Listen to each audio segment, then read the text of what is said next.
అందరికీ నమస్కారం. నేను Harish Rangoji. Welcome to crime India TV. జనరల్గా ఇప్పుడున్నటువంటి కూటమి ప్రభుత్వం బడుగు బలహీన వర్గాలను అభివృద్ధి చేయడానికి కానీ, వెనకబడిన తరగతులను అభివృద్ధి చేయడానికి కానీ, దారిద్ర్య రేఖకు దిగువనున్న వ్యక్తులను పైకి తీసుకురావడానికి కానీ అనేక ప్రయత్నాలు చేస్తుంది. అదే విధంగా పోతుంది, అక్కడక్కడ సక్సెస్ అవుతుంది. అయితే దానిలో భాగంగా చంద్రబాబు నాయుడు గారు ఒక నిర్ణయం తీసుకోవడం జరిగింది. ఇది ఇప్పుడుది కాదు, ఎప్పుడో జరిగింది. 1986లోనే జరిగింది. కానీ కొన్ని అడ్డంకుల వల్ల అది క్యాన్సిల్ చేసి మళ్ళీ ఇప్పుడు దాన్ని పునరుద్ధరించాలి అనే అంశం పైన మాట్లాడుతున్నారంట. స్థానిక గిరిజనులకే ఏజెన్సీలో ఉద్యోగాలు. గిరిజనులు అంటే నాకు చాలామంది అడవి ప్రాంతాల్లో ఉన్నటువంటి గిరిజనులు చాలామంది ఫ్రెండ్స్ ఉన్నారు. జనరల్గా ఎస్టీకి సంబంధించి కుల రాజకీయాలు వద్దంటాను నేనే. కులాలకు సంబంధించి అసలు రాజకీయాల్లో కుల ప్రస్తావన వద్దు అనే ఫస్ట్ నిలబడేవాడిని నేనే.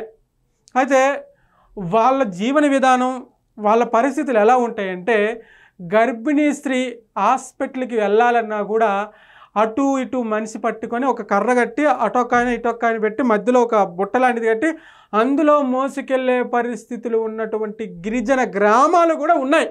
అయితే అలాంటి వాళ్ళని అభివృద్ధి చేయాలి, అలాంటి ఊర్లను అభివృద్ధి చేయాలి, అలాంటి ఊళ్ళకు మౌలిక సదుపాయాలు కల్పించాలి అనే విధంగా కూటమి ప్రభుత్వం ముందుకెళ్తున్న విషయం మనం అక్కడక్కడ చూస్తున్నాం.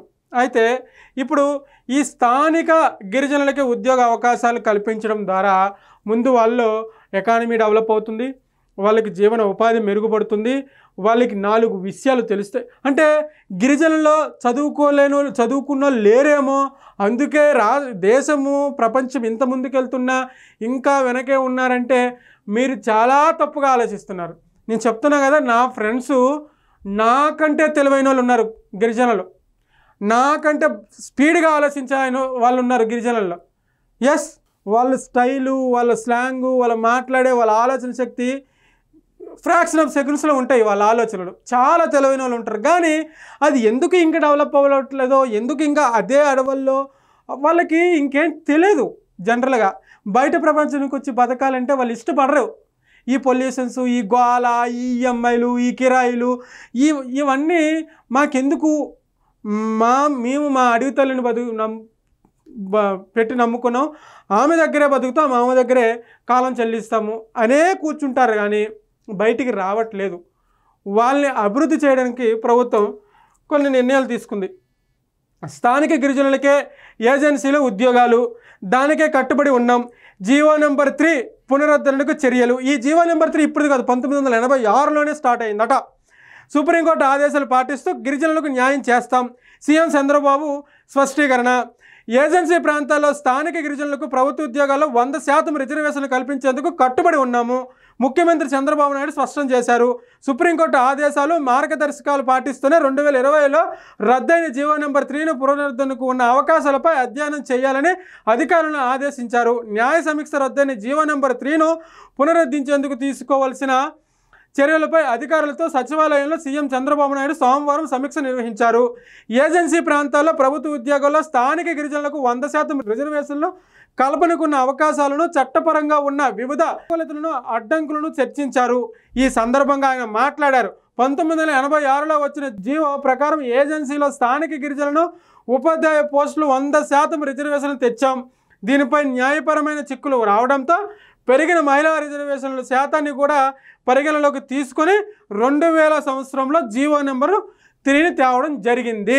అంటే ఈ గిరిజనుల అభివృద్ధి, ఏజెన్సీలో ఉన్న వాళ్ళని అభివృద్ధి చేయడానికి ఇది ఇప్పుడు కాదంట. ఎప్పుడు నేను ఇందాక చెప్పినట్టే 1986 ఆ టైంలోనే అంట.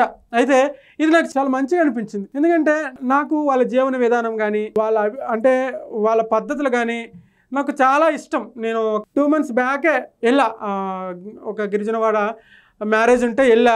వాళ్ళ ఆప్యాయతలు అంటే వాళ్ళది ఎట్లుంటుందంటే, ఆ నవ్వు కానీ, ఆ పలకరింపు కానీ మనసులో ఏముంటుంది వాళ్ళకి. కోట్లు సంపాదించాలని ఉంటుందా, లేకుంటే బిల్డింగ్లు కట్టాలని ఉంటుందా, బ్యాంక్ బ్యాలెన్స్ పెంచుకోవాలని ఉంటుందా, ఏముండదు. చుట్టూ చూస్తే చెట్లు, ప్రశాంతమైన వాతావరణం, ఆకలేస్తే ఆ రోజుకి ఆ దుంపో ఏదో ఒకటి తెచ్చుకొని తినడము, ప్రశాంతమైన జీవితం. వాళ్ళకి ఇంకేం కావాలి, వచ్చిన మనసుతో ప్రశాంతంగా మాట్లాడడం. చాలా బాగా అనిపించింది. అయితే ఈ వార్త ఇక్కడ రావడం జరిగింది. ఇక సాక్షిలో మరి ఇది రాశారో లేదో ఒకసారి చూద్దాం. బాగుంది, నాకైతే అది గిరిజనులను పైకి తీసుకురావాలనేది. వాళ్ళు చాలా మేధావులు ఉన్నారు, వాళ్ళు చాలామంది టాలెంటెడ్ పర్సన్స్ ఉన్నారు, వాళ్ళు చాలామంది గేమ్స్లో కానీ ఇంకా ఇంకా ఇంకా చాలా మంచి వాళ్ళు ఉన్నారు. అంతే, మనం ఈ జన్మలో మనము ఇగో ఈ దయచేసి ఫోటో తీసేసండి అబ్బాయి. ఇక్కడ ఈయనకి ఇంత పేరుంది. ఈ మహానుభావుడికి రాజశేఖర రెడ్డి గారికి అంబులెన్స్ కానీ ఆరోగ్యశ్రీ కానీ ఇంకా ఇంకా ఇంకా ఇంకా ముఖ్యంగా చెప్పాలంటే గిరిజనులను అభివృద్ధి చేయాలన్నా గిరిజన వారిని అభివృద్ధి చేయడంలో ఈయన కూడా చాలా ఆలోచించేవారు అప్పుడులో. ఆ వార్తే అక్కడ కనిపించలేదు చూడు. ఇదంతా కమర్షియల్ యాడ్, ఇదంతా కమర్షియల్ యాడే. ఇక రాశారు బాబుని ఏదో ఒకటి తిట్టాలి కదా. జనరల్గా ఇంత పెద్ద వార్త ఇది రాయకపోతే పెద్ద మ్యాటర్. ఇది అసలు ఇది వార్తే కాదు. ఇదేంటిది, ఎవరు తప్పు చేసినా తప్పు చేయకపోయినా చంద్రబాబు నాయుడు గారు ఆ తప్పులో ఇప్పుడున్నటువంటి వైఎస్ఆర్సీపీ పార్టీ కార్యకర్తలు కానీ నాయకులు కానీ గిరికించేస్తున్నారు అనేది ఒకటే పాయింట్. ఇది కావాలంటే మీరు ఈరోజు పేపర్ తీసి చదవండి, ఇదే ఉంటుంది మ్యాటర్. కూటమి ప్రభుత్వం ఇప్పుడున్నటువంటి వైఎస్ఆర్సీపీ పార్టీ నాయకులను కానీ కార్యకర్తలను కానీ తప్పు చేయకపోయినా ఆ తప్పులో ఇరికించేస్తున్నారు. అది ఇంత ప్లేస్లో రాసుకొచ్చిన వార్త. అది కనిపించలే. ఇది గిరిజనులకి, స్థానిక గిరిజనులకే రిజర్వేషన్లు కల్పిస్తాం, 100% ఉద్యోగ అవకాశాలు కల్పిస్తామని ఒక మంచి వార్త మనం ఇక్కడ రాయము. మనకు అవసరం లేదు. ఎందుకంటే ఎప్పుడు పరడబ్బా పరస్పర డబ్బా. మనల్ని మనమే పొగుడుకోవాలి, మనల్ని మనమే హీరోలు అనుకోవాలి, మనకు మనమే అభివృద్ధి చేసినాం అనుకోవాలి. ఏమైంది ఇప్పుడు? ఇగో కనీసం ఈ చిన్న ముక్కలైనా రాసి ఉంటే ఏమవుతుండే ఆ వార్త. చదివినప్పుడైనా అసలు సరే సాక్షి పేపర్ జనరల్గా నువ్వు నీ ఫ్రెండ్, నేను వీడియో చూస్తున్నా ఆడియన్కి చెప్తున్నా, జనరల్గా నువ్వు నీ ఫ్రెండ్ రోడ్డు మీద వెళ్ళి ఒక పేపర్ అమ్మే షాప్ దగ్గర నిలబడి అరే సాక్షి పేపర్ తీసుకోరా అని చెప్తే ఆ టక్కననే మాట ఏం తెలుసా, ఏముంటుందన్న జగన్ వార్తలు తప్ప అనేటట్టు ఉంటుంది.